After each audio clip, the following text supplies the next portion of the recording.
Pria yang sedang memotong tebu ini adalah seorang budak. Ia bernama Solomon Northup. Setiap ada kesempatan, dia mencoba menulis surat menggunakan buah beri sebagai tinta. Namun usahanya selalu gagal. Hal ini membuat Solomon menjadi semakin frustasi. Hingga saat ia tidur bersebelahan dengan budak wanita, tiba-tiba ia teringat masa-masa bersama keluarganya. Ternyata, dulu Solomon ini merupakan seorang pemain biola terpandang di kotanya, guys. Ia hidup bahagia bersama istrinya serta dua anaknya yang bernama Margaret dan Alonso. Kehidupannya selalu berjalan dengan lancar. Sebelum akhirnya ia bertemu dengan dua orang pemain sirkus yang sedang mencari seorang pemain biola.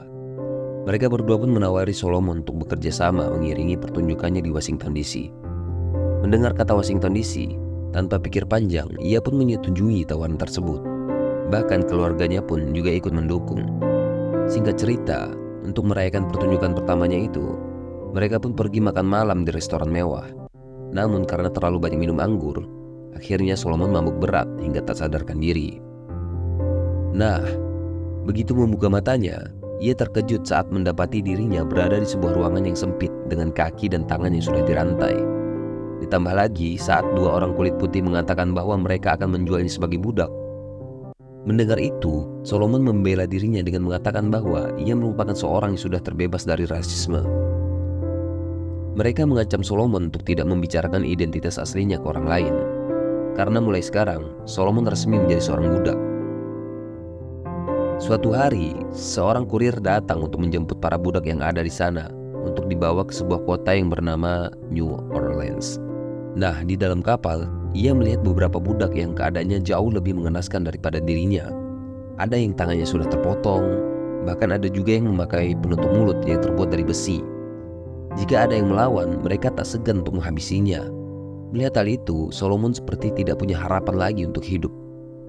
Sesampainya di tujuan, mereka disambut oleh pria kulit putih yang bertugas untuk melelang mereka.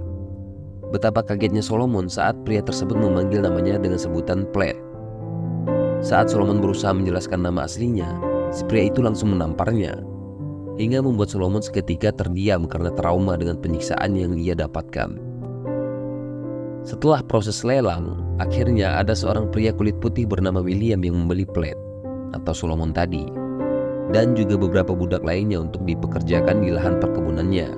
Beruntung, William termasuk orang-orang yang tidak terlalu jahat, guys. Bahkan sering mengajak para budaknya untuk beribadah bersama. Ia juga menyediakan tempat tinggal serta makanan yang layak untuk para budaknya. Namun, di sana Solomon harus berhadapan dengan John, yaitu anak buah William yang terkenal kejam dalam memperlakukan para budak-budak. Suatu hari saat William mengalami kesulitan untuk mengirim kayunya, Solomon memberikan sebuah ide untuk bisa mengurangi beban karyawan serta biaya transportasi, yaitu dengan membawa kayu menyeberangi sungai. Namun John menolak ide tersebut dan mengklaim bahwa Solomon hanya mencari muka di depan bosnya. Tapi tidak dengan William. Ia tertarik dengan ide tersebut dan meminta Solomon untuk membuktikannya. Atas ide cemerlangnya itu, William pun memberikan sebuah hadiah biola untuk Solomon, karena ia tahu bahwa Solomon sangat suka bermain biola. Nah, hal ini membuat John semakin memanas. Ia terus mencari-cari kesalahan Solomon agar bisa bebas menghukumnya. Padahal Solomon sudah melakukan semua pekerjaannya sesuai perintah John. Mungkin karena sudah tidak tahan dengan perilaku John, Solomon pun mencoba membela dirinya. Tak lama kemudian, seorang mandor datang melerai mereka. Merasa harga dirinya telah diinjak-injak, tiba-tiba John kembali mendatangi Solomon dengan membawa kedua temannya. Mereka pun langsung menyeret dan menggantung Solomon hingga ia kesulitan bernapas. Beruntung, mandor yang tadi datang, ia menyelamatkan Solomon dari siksaan mereka. Walaupun si mandor tetap menggantung Solomon, tapi setidaknya nyawa Solomon terselamatkanlah. Para budak lain yang melihatnya tidak ada yang berani membantu. Mungkin karena mereka takut terkena masalah. Hingga keesokan harinya, William pun datang dan langsung melepaskan Solomon. William yang berpikir bahwa John akan selalu memperlakukan Solomon dengan buruk, ia pun terpaksa menjual Solomon kepada seseorang yang bisa melindungi nyawanya, yaitu Edwin. Tapi ternyata guys, Edwin ini terkenal sebagai salah satu pemilik budak yang sangat kejam. Ia tak segan mencambuk para budaknya jika mereka tak mau menuruti perintah tuannya. Nah, saat di sana, setiap hari Solomon dipekerjakan untuk memetik kapas di perkebunan Tuan Edwin. Dan setiap hari juga para budak diwajibkan untuk menghasilkan kapas minimal 2000 pounds. Sayangnya hari itu Solomon hanya menghasilkan kapas dengan berat 189 pounds. Jadi ia pun terpaksa harus menerima 150 kali cambukan guys. Beda dengan seorang wanita yang bernama Patsy. Ia menjadi budak kesayangan Tuan Edwin karena setiap harinya bisa menghasilkan kapas lebih dari 500 pound.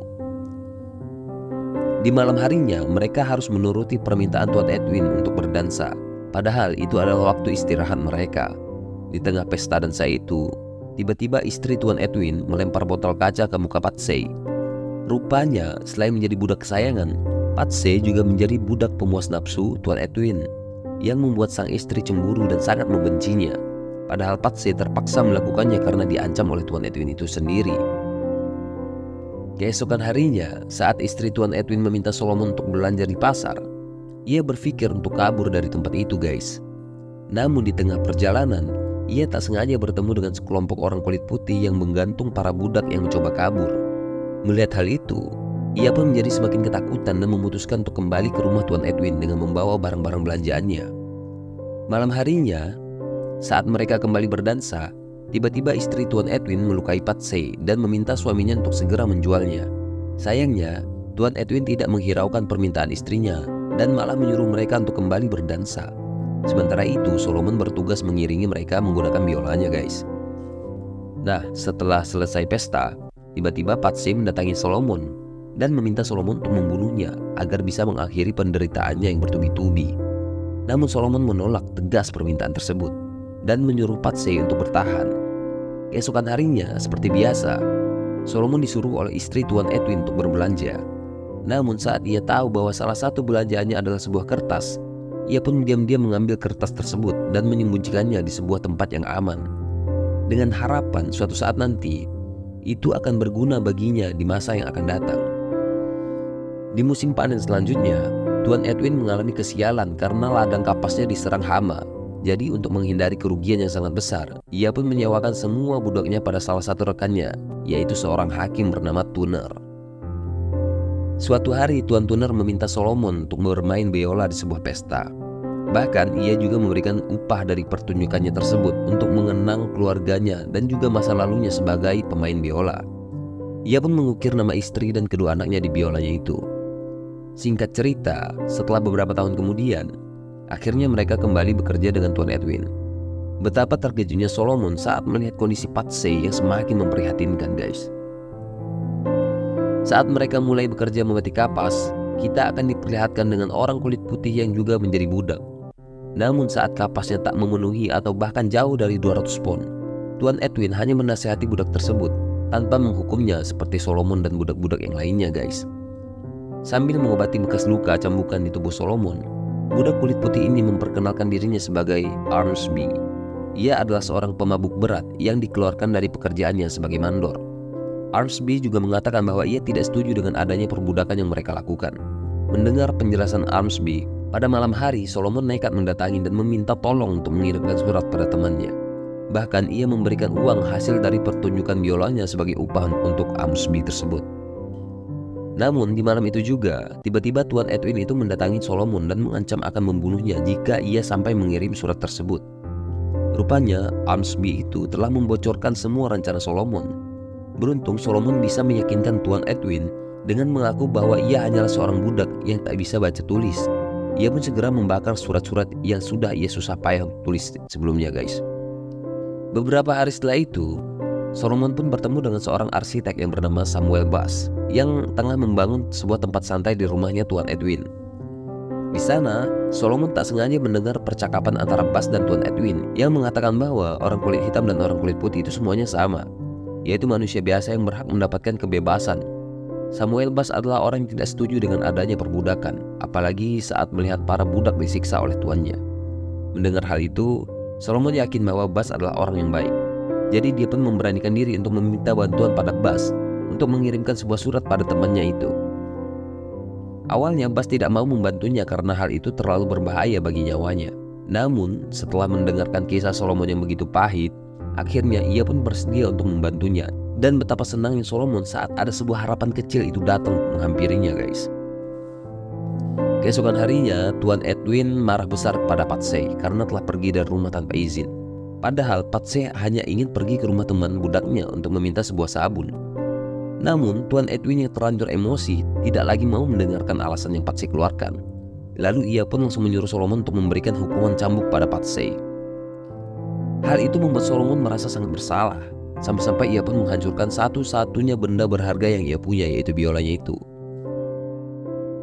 Semakin hari Solomon semakin putus asa dengan harapannya, termasuk harapan bantuan dari Bas. Namun saat ia tengah bekerja bersama budak lainnya, tiba-tiba sebuah kereta kuda datang dan seorang serif menghampiri Solomon dan menanyakan tentang identitas aslinya, guys. Nah, betapa senangnya Solomon saat ia melihat temannya membawakan surat kebebasan untuk dirinya. Bahkan temannya yang bernama Tuan Parker mengancam Tuan Edwin untuk membawa kasusnya ke pengadilan jika Tuan Edwin tidak melepaskannya.